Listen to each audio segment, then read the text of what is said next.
I'm Tyczka. I'm a Schwarzkopf Professional educator, and today we're going to be using those summer trends and creating them with my interpretation here on My Client Secret.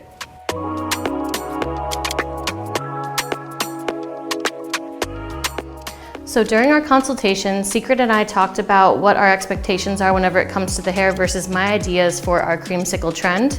As you can see, Secret has some locks here, and we decided that we want to go in and have some fun with them and create a little bit more fun and definition between them, and we will go through the details as to how to safely and efficiently color locked hair. Typically, whenever I look for layer shapes within curly hair, I like to see that we have a few layers and round shapes at least around the face.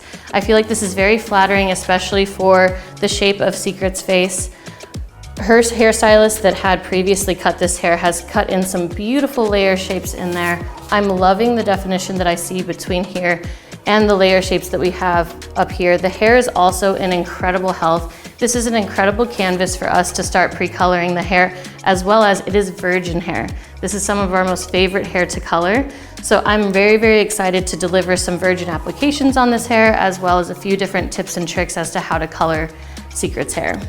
All right, so when it comes to our pre-lightening, in order to create our creamsicle application, we are first going to start with our locks. Reason being, the locks take sometimes a little bit longer to lift. Also, we want to ensure that we just keep it low and slow. So we're gonna start there, and then we're gonna move up to the top where we've created this claw/zigzag type of sectioning. Go ahead and put your head down for me. You can see here how we've created these sort of diamond sections in the front. This is going to ensure that we have some of our brightest here in the front. Also, by creating this sort of sectioning for our hair, it also moves on the same axis as the hair layering. So by creating these zigzag sections, we're going to create lots of different highs and lows that also complement the shape of the hair. So for our hand-painted formulation here, we have used the BLONDME clay lightener with up to 7 levels of lift. We used the 30 volume. We did a ratio of 1 to 2.5, and then we used our ash and our matte additives. Now, what the matte additive is going to do for Secret's hair is because it is a green-based additive, it is going to neutralize any sort of red pigments that we end up seeing in the hair, or that we would potentially see if we didn't add it. Similarly so, the ash additive is going to have a blue base, and that is going to cancel out any orange tones that we may see in the hair. Because my goal level for the hand-painted highlights is up to a 7 or 8, that is why I'm addressing the orange and the red tones that could potentially pull up in the hair, because those are the tones that we might most potentially see on those levels. So for our formulation for Secret's locks, as well as our foil formulation, they're going to be the same. We are going to be using our BLONDME Premium 9 Plus Lightener. We are going to be using 7 volume developer, and then we are going to be using both the violet and ash additives. The reason that we are using the violet and ash additives with our new formulation, even though Secret has all virgin hair all on the same level, is because we are going to be applying this to our locks first, and it's going to be air processing, and it's going to be sitting on the hair for the longest time. That means that we're going to keep it moving slow. It's not going to be compressed within a foil, so it's going to have more aeration, so I'm not worried about it sitting raw on the locks. So when coloring locked hair, there are a few things to consider before mixing up and before applying.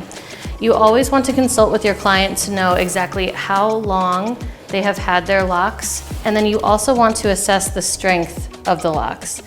In this case, Secret has had the majority of their locks for about 4 years, give or take. And other than the fact that the ends naturally are just a little bit more mature than the rest, it all feels very good, very strong, very healthy. Luckily with our 9 Plus, we have all the technology and bond multiplier in there. We also have our anti-metal technology within the lightener too. So if there's any buildup within these locks, which oftentimes happen with our water, it is going to account for that. So that is why I'm using our premium 9+ lightener. We're using 7 volume. It's gonna be the first thing that we use on the hair, but through our air oxidation process, it's gonna move low and slow. So even when working with locked hair, I'm going to consider how much is locked from up here to down here.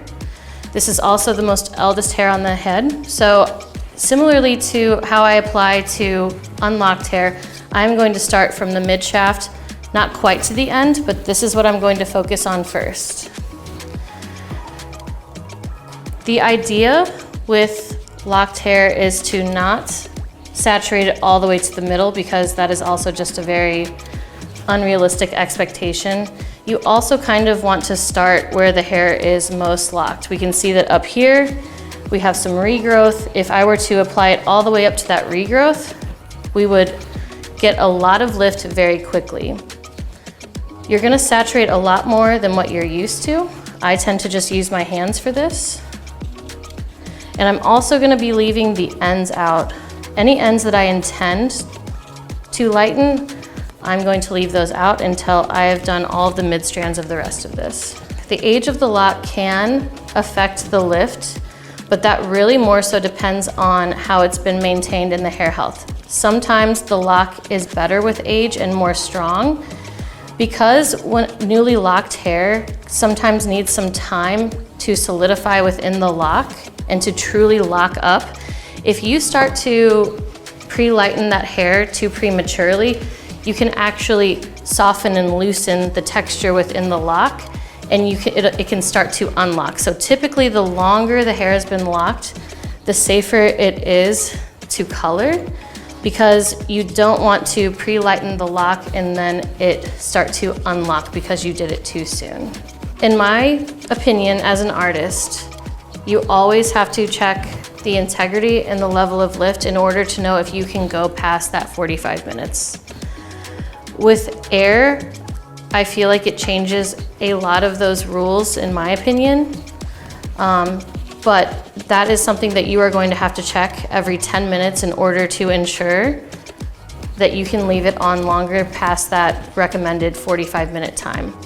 I find with air, oftentimes I can leave it on for an hour to an hour and 15 minutes with techniques like this, but that is with using typically 7 volume. Nothing typically higher than 7 volume. So when I think of creamsicle and/or dreamsicle hair, I think of multi-dimensional hair that kind of twists and turns and winds around in a really whimsical way.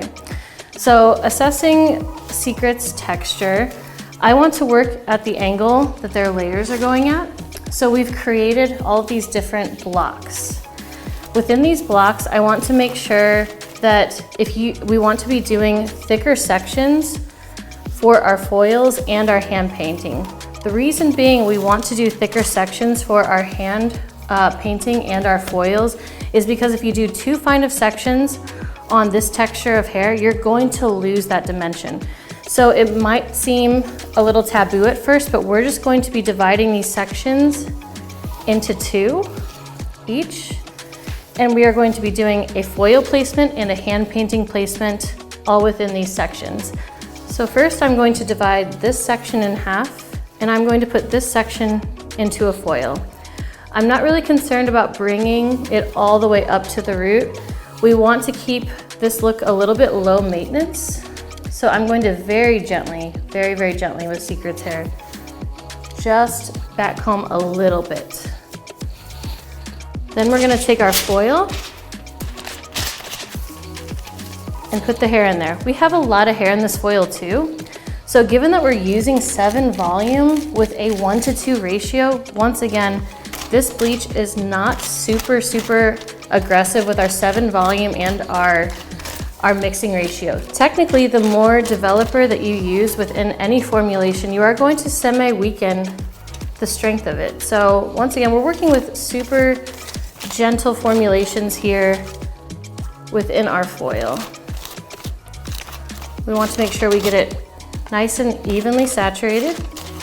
We do not want to disrupt or stress the curl pattern, so you just want to make it very, very gentle.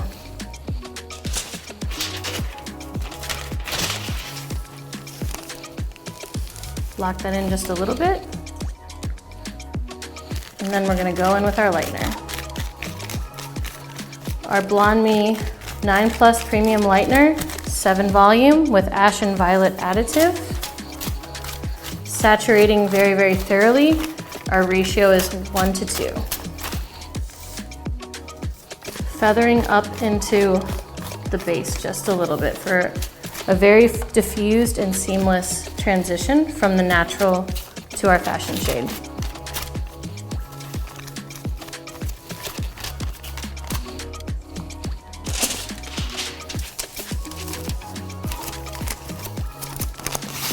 Fold on each side. Now, I want it to be just a little bit more bold in the front. We always like a little boldness in the front for everything that's trending these days. So I'm actually gonna do 2 foils up front and then leave a section out for our hand painting. So that's the only thing that's gonna change within these 3 sections from the side to the front. So a lot of people are really worried about feeling like BLONDME is an aggressive lightener. And the thing is, it can be aggressive if you mix it to be aggressive. When it comes to BLONDME, you have to understand the lightener that you're working with and how you're going to be mixing it in order to allow it to do what you want. The thing is, BLONDME is an incredibly safe lightener because it has all the protection that you need in it. It has the anti-metal technology to where it is going to help encapsulate any minerals that you have laying on the hair, and it is going to encapsulate those during the lightening process, and it is going to hold them.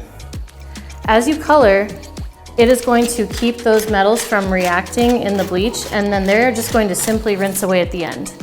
That is one part of BLONDME that keeps the hair incredibly safe and the integrity of the hair. The second part is the bonding technology that is built within the lightener. You do not have to have an additive to it. It already has the bonding technology to keep all the bonds within the hair safe. So you have your safety net within there. The thing is, no matter how safe a blonding product is and how much technology is built into it, if you don't use the proper ratios and the proper developers, given what you want to do, you can still create compromise to the hair. So not only do you have to understand the technology that's within it, that is your safety net, you also need to really consider what you're using it for and why, the texture, the density of the hair, and the condition that the hair is already in.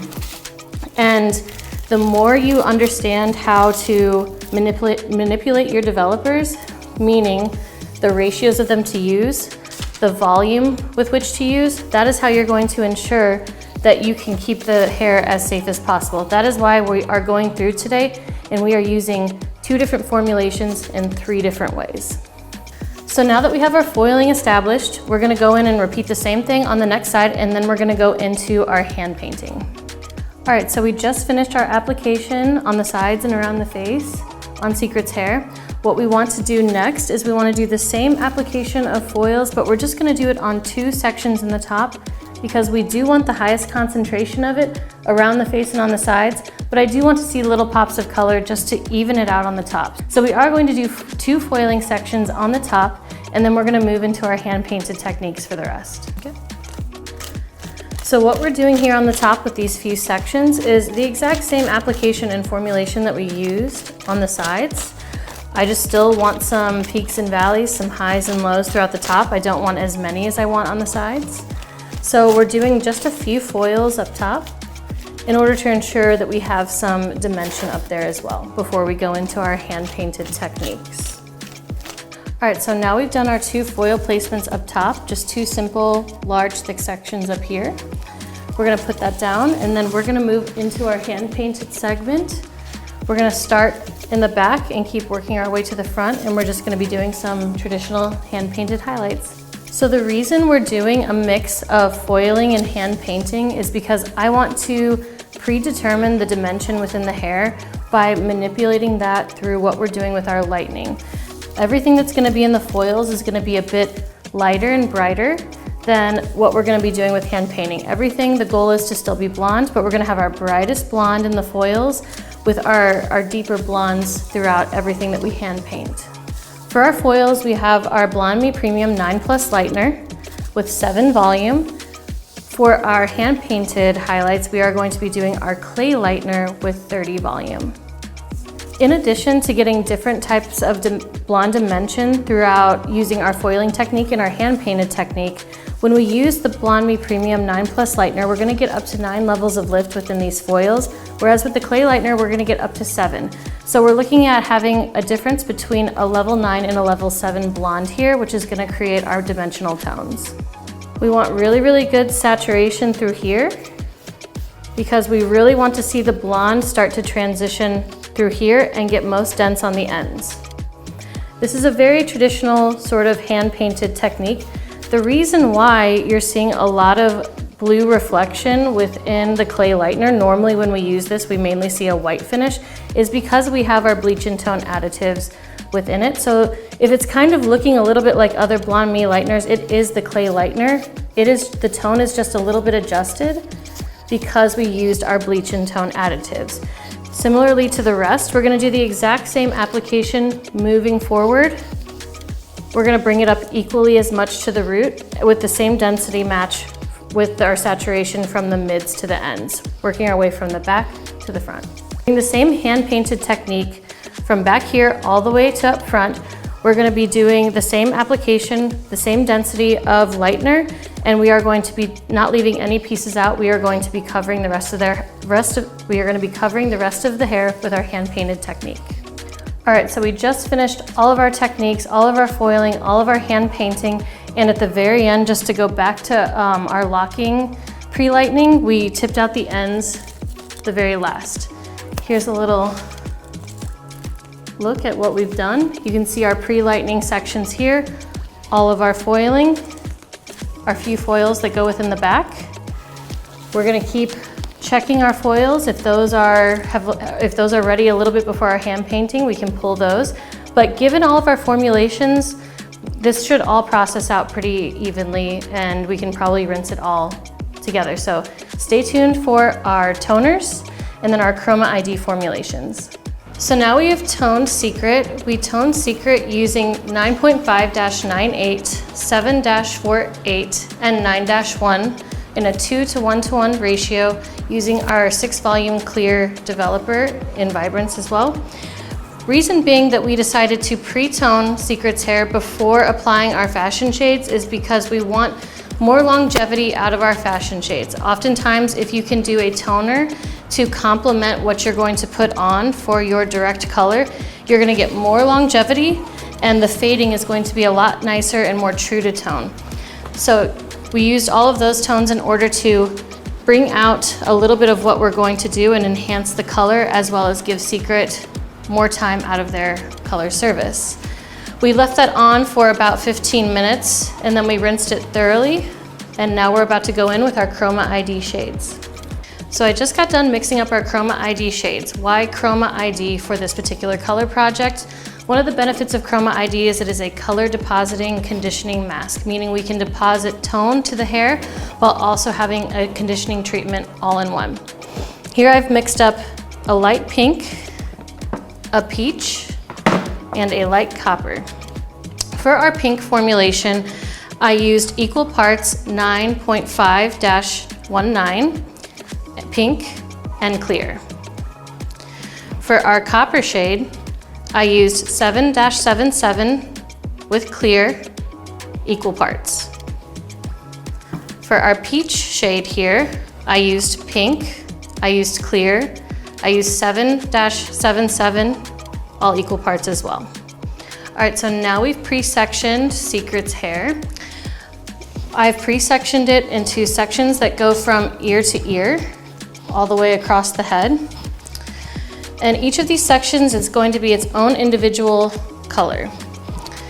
The reason why I'm not worried about having any sort of stripiness and where we can go straight across using each individual color is because we've already created that depth within here. So even if I pull this up and use our copper formulation in the front, because we already have so much dimension through it, we're gonna get lots of tonality when it comes to that one copper formulation.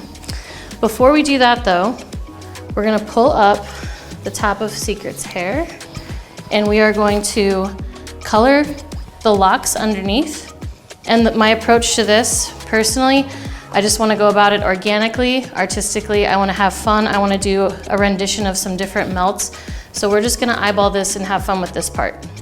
And oftentimes when deciding which color to transition to, whenever I pick up a new piece, I look at where all the tones are falling, and then I kind of visually decide which one to incorporate next. Right now I see pink, peach, pink. I'm gonna pick this one up and we're just gonna go for our copper formulation then, in order to get that into the rotation. Once again, just a very visual experience. This is a part where you should have a lot of fun with it. Get your artistic juices flowing. I know they're in there. That's why we're doing this. And another artistic part of it is even some of the tips I purposely left a little bit darker to tie in the fact that we also left her root color a little bit darker. It kind of brings it all together, also creates a kind of different, more like, even though these colors are really soft, beautiful, sunsetty, dreamsicle, creamsicle colors, it kind of gives this like kind of edgy, grungy look that I feel like I'm personally very attracted to. And I feel like complements the look in itself. When you're gonna be coloring locks, even if somebody doesn't have a lot of them, one thing to keep in mind is in order to saturate properly, it's definitely going to take more time than perhaps what you think if it's your first time picking up some locks and coloring them. So definitely make sure you allot for that time in your schedule to go through and properly saturate everything and take your time with them. They deserve just as much love as any other type of head of hair. So now that we're finished with the locks, we're gonna go ahead and drop our sectioning down. I've pre-sectioned this just so that we can also get through it with a quickness. It's always nice to kind of expedite your pre-sectioning so that you can speed up how quickly you can apply your hair colors. So first we're gonna take our sections that are just straight across, all the way out through the top, drop down a panel. I'm gonna start with our copper formulation here. And one might ask, you know, if you're going to be just using one formulation on this one panel, when you drop it down, isn't it just going to look kind of stripy? The reason I feel safe in it not creating any sort of stripes or anything like that is because we put so much dimension in our pre-lightening application between using foils, hand-painted techniques, that we have dimension already. So even though we're putting copper on this, we're gonna get a whole range of different copper tones, some really bright, some a little bit more muted. And that's gonna go for each section that we do up top as well. When I go to drop my next section down, I'm going to do the peach color. So we're gonna get a nice range of peaches on that section. And then our next section I'm gonna drop down, we're gonna use pink and get that range of pinks, peachy pinks in there. And we're just gonna keep following that between copper, peach, and pink until we reach the front. Very simple, very straightforward. Yeah, definitely whenever you're pre-sectioning this, make sure that if you have a certain or particular color in mind that you want to be framing the face, then you're gonna wanna count the amount of sections and then decide where to start within your color formulations. All right, so we are applying our last section here. And once we are done applying this, we are gonna let our Chroma ID set for 10 minutes before we rinse. And then we are going to style her out and you get to see our final dreamsicle technique look.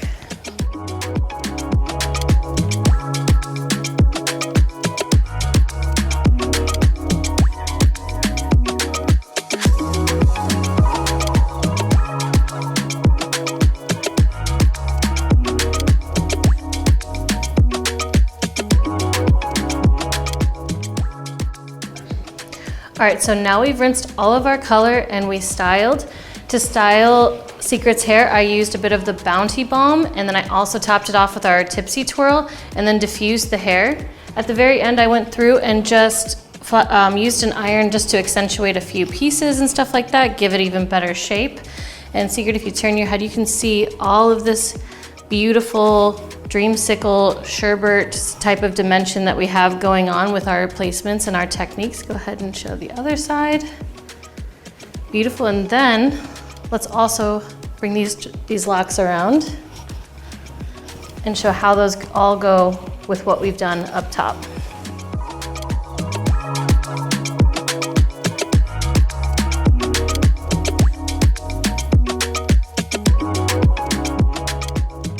Thank you so much for tuning into our segment today. I am at Hair by Caitlin Tyczka on Instagram. Please like and subscribe to Schwarzkopf Professional if you like colors like this, and to get more information, if you have any questions, hop into our comment section. We're here to answer them. Thank you again for joining us today. Take care, everybody.